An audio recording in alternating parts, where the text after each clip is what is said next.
Alright, so I'm supposed to be playing a song for our teen choir tomorrow. It's a song that I've not played before. The teens know it, so I want to make a video to show what I do when I need to come up with an accompaniment for a special music group without music. So it used to be when I was asked to play something that I didn't have music for, I just say, well, I don't know how to play by ear, and that was the end of that. But you don't have to know how to play by ear, and there's a lot of tools out there that I use. So I'm going to show you what I do, and so those of you who don't play by ear, and you say, well, if I don't have music, I can't do anything. I'm going to show you what I do when I don't have music and I come up with an accompaniment to play for a special music group. So the song is called Take Me Back to Calvary. We heard it at a youth conference a couple of weeks ago.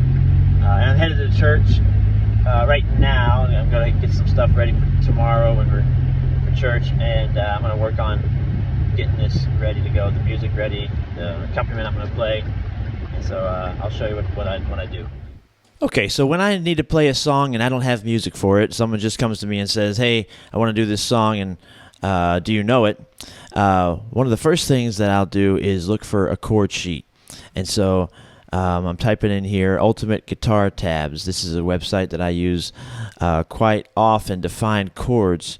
And so just go right up here, this ultimateguitar.com, and then you can search.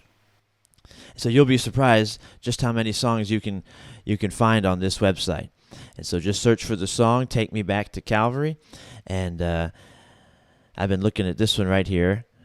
And so right here we've got the chords for Take Me Back to Calvary. Another website that is really good if I can't find it on Guitar Tabs is a website called Cordify. And if you haven't used this, and this is really good for getting chords for songs. It's the same thing. You just search for the song. So the way this website works is that you can just take a video or a song from the internet or a recording. It uses computer software to recognize the chord in the song, and it does a really good job. It'll even lay out the timing and the measures and what beat the changes happen on. And so right here, I'll just show you how this works. If you just hit play here, you probably won't be able to hear it, but hit play.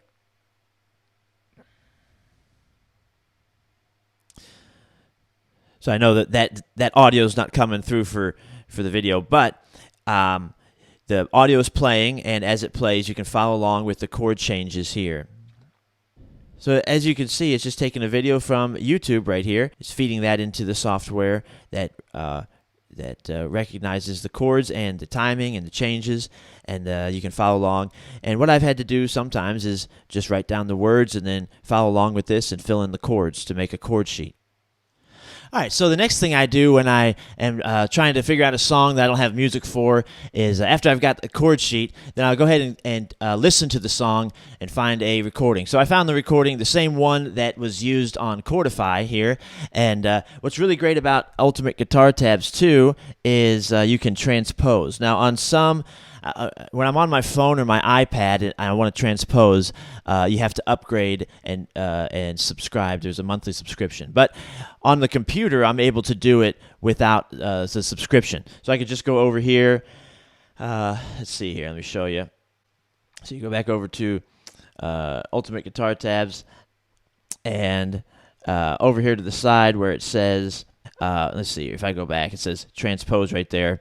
And so it was in the key of C, and I hit this transpose, and I'm going to put it in the same key as the recording that I found, which is E flat. And then when you transpose, a lot of times it'll give you sharp chords instead of like this, D sharp, G sharp, A sharp. You know, you understand A sharp is just a complicated and hard way to say B flat. So you can come over here and just push this flat button right here, and it'll use flats. And it'll give you the chords as flats. And so now I'm in the same key as the recording that I found, so I listen along, to the recording, and I look at the chord sheet, and I try to get a good feel for the rhythm, what is the time signature, and then also I start to try to pick out the melody so that I can know where the melody fits within these chords that are being played.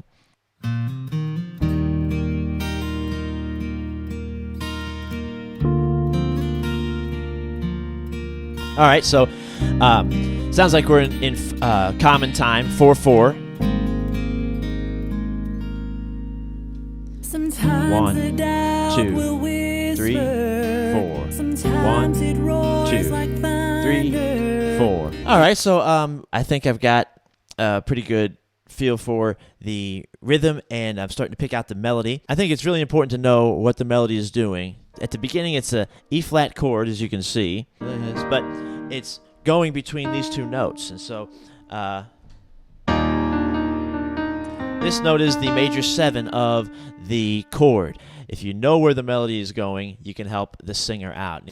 I can use an accompaniment that accommodates that melody in a really pretty way. So since I know I'm playing an E-flat chord and it's got the major 7 in there, what if I were to do something like this?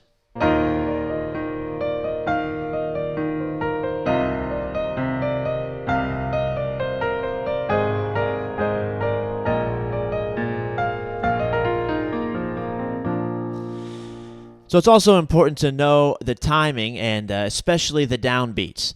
Now, a lot of times on guitar tabs here, the chords will be on the downbeat, and you'll see chords change quite often on the downbeat. So let's go into the chorus, and again, listening for the timing and picking out the melody. To Calvary, take me to the cross. Okay, so on the chorus there, again, this is why I think it's really good to know, first of all, know the timing, and then secondly, make sure you're aware of where the melody is going as you're accompanying, because when you get down to the chorus starts like this. So as you're trying to figure out the melody, if you have trouble hearing the melody and figuring out the melody, one thing that really helps is always look for and listen for pentatonic melodies. And so the pentatonic scale in the key of E-flat, it's a pentatonic scale, pent meaning 5. So it's 5 tones that make up a scale. And if we're talking about the E-flat major pentatonic scale, it just takes out the 4th and the 7th note. And then so there's no half-step relationship between any note in a pentatonic scale. So it takes out the 4th and the 7th. That's a pentatonic scale here in this in the key of E-flat, and many melodies gravitate towards the pentatonic scale. The melody will be, in a lot of songs, is strictly pentatonic. That's what's happening here. We're using this pentatonic movement, but then we're going to end here, but we go to this note first. Take me back to Calvary. And on the chord sheet, you'll notice when you get to Take Me Back to Calvary, it says it's a E-flat chord. But really what's kind of happening here is it's a E-flat sus4 chord that just immediately resolves. Take me back to Calvary. So I'm going to do that.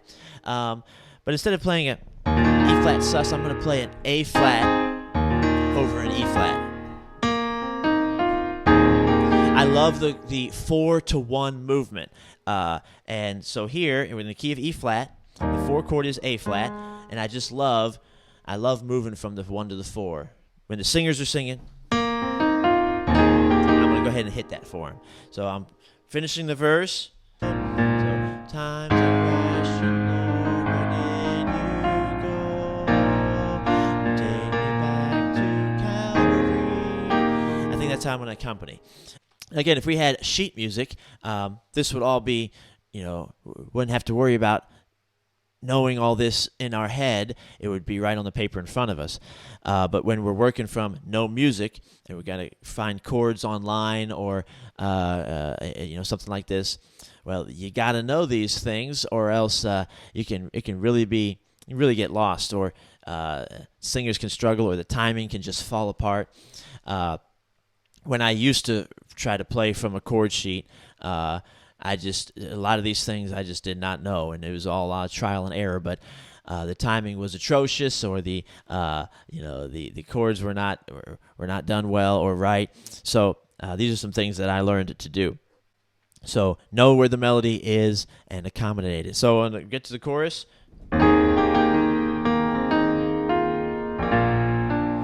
Now, I hear a lot of these suspended chords on the 5 in this recording. So let's go back and we play a little bit of it. Times I question, Lord, where did you go?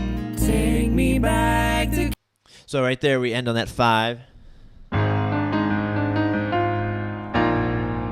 So the 5 chord is the B flat. If you go to the key, we're in the key of E flat. The 5th note is B flat. The chord is B flat major. That's the 5 chord. The 5-to-1 movement is what gives the strongest resolution, and it's the gravity that drives most music. And so we've got the verse ends on that 5 chord, but we sus it. We're going to make it a sus4 chord. So B flat is B flat, D, and F. But if you suspend the 3rd to the 4th note.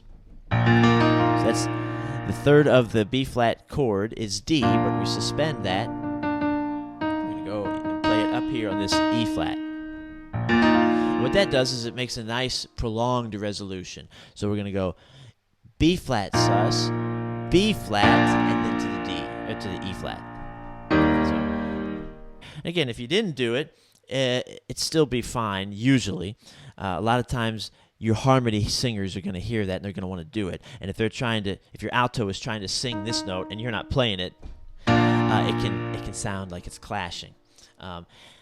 This is what I do a lot. If I don't know if my harmony singer, like if somebody's singing alto, in this case, the alto singer would have to just be able to pick it up by ear because I don't have music. But say I have someone who's singing alto and I'm not sure if they're going to do the suspended note or not, what I'll do is I'll just leave the 3rd out of the chord. I do this a lot. So I get to, take me back to Calvary, take me to the cross. Maybe I don't know if the melody singer's going to go, take me to the cross. I don't know if the alto singer might do that, so I won't even play. I'm not going to play either one. I'll just leave those out of the chord. Take me to the cross. So I'm playing everything, but I'm not playing the 3rd or the 4th, whatever it might be. What I can do instead, if I'm not sure if the alto is going to sing that, I will play the sus2 instead, and because that could go with either one. So the sus2, go back to B flat. So we got B flat here. The sus4 means you raise the 3rd and play the 4th of the chord. Sus2 means you drop the 3rd and play the 2 of the chord. So it's this B flat with a C instead of a D. Like that. If the alto is singing a sus or they're not, I don't know what they're doing, I can still play this and it'll work with either one. However, there's something interesting going on in the recording that I really like on me. There, and you wonder how you still love Wretch Like Me. It doesn't sound like it's just... So let's go back and listen. And I'm not the greatest at figuring these things out, but I'm going to try to see what they're doing. I want to do what they're doing here. It's like me. So that does not sound. It sounds like a minor chord. My guess would be the 4 chord, but minor. So the 4 chord in E flat is A flat, of course, and a very common chord, color chord, is the 4, but to change it to minor. So let me try that. Let me try 4 minor here. So.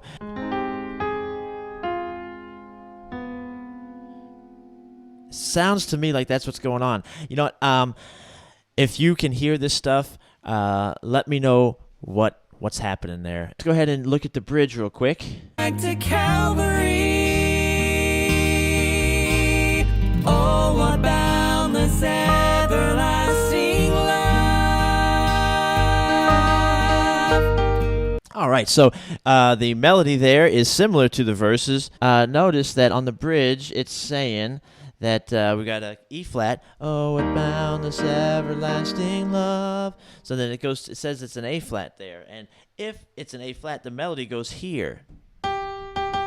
Now, again, that's why I said it's important to be aware of what the melody's doing, because then now my chord can accommodate that. So if it's an A flat, it's not just an A flat, it's an A flat major 7. So there's an A flat chord, and this note, this G, is the major 7. If I voice the chord in such a way where the A flat is not being played up here, that's really going to help the singers. So what I would probably do is maybe play it in this inversion. Oh, what boundless everlasting love. So they're singing this note, but I'm not competing with them by playing this note. Love. Oh, what boundless everlasting love. Calvary proves you'll always be enough. And then you heard how they hold out enough for really 2 measures. We're going, 1.5. So Calvary proves you'll always be enough. It is a suspended chord, and they hold that suspended chord for 4 beats. Calvary proves you'll always be enough. All right, and then the ending, I believe they just tag the last line several times there at the end.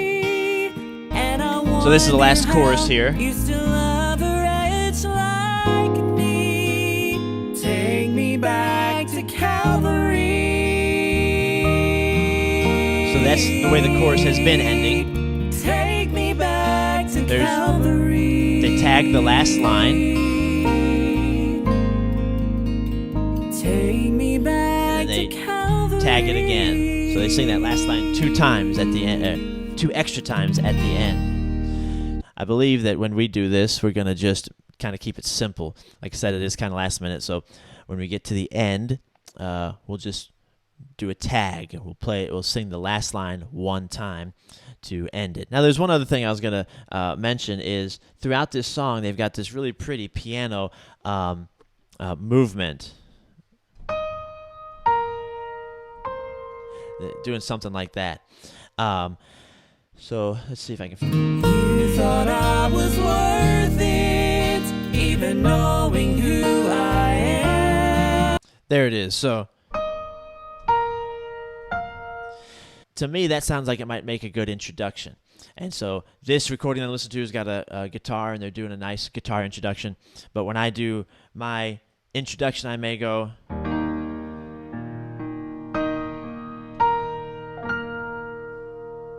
What I quite often try to do when I do an introduction is if I've got a group of people coming in, I try to make it real clear. So I'll say, hey, I'm going to do this pattern. Then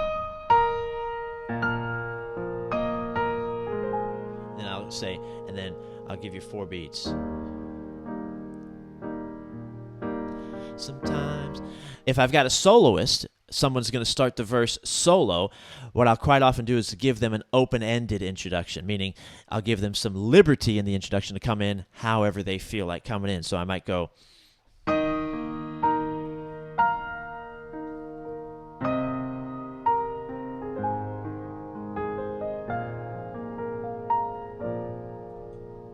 I'll just leave it right there. And it's kind of like a fermata, and whenever they feel like sometimes I think I'm worthless. And that's that gives them some liberty. So they don't have to be listen to me and thinking, oh, did I miss my cue? And they're trying to come in, and they're coming in too early or too late, or sometimes they overthink it. That happens a lot. That happens to me when I'm singing. And I'm counting in my head. I'm thinking, okay, is this the part where I come in? And really, it's simple, but I overthink it. All right, so that is how I'm going to do the accompaniment when we sing this. Much of accompanying is just real simple. Laying a rhythmic foundation, laying a harmonic foundation, and just being there to set that foundation. But hope that helps. This is what I do when I am when somebody comes to me and says, hey, I want to sing this song, and that's all they have. They got a recording, they've got a video, they've got a CD. They say, hey, it's track number 2. I really want to do this one. What do you do from there? Used to be that I would just say, if you don't have music, I can't do it. But now I very seldom am given music. Now that we live in the age of the internet, everybody's listening to stuff on YouTube and Spotify and things like that. Say, hey, I heard this song. You ever heard of it? I want to sing it. And now, quite often, this is how I'll come up with my accompaniment for singers in church. But hope that helps. Yeah, drop me a comment. I'd love to hear from you. And until next time, keep up the good work.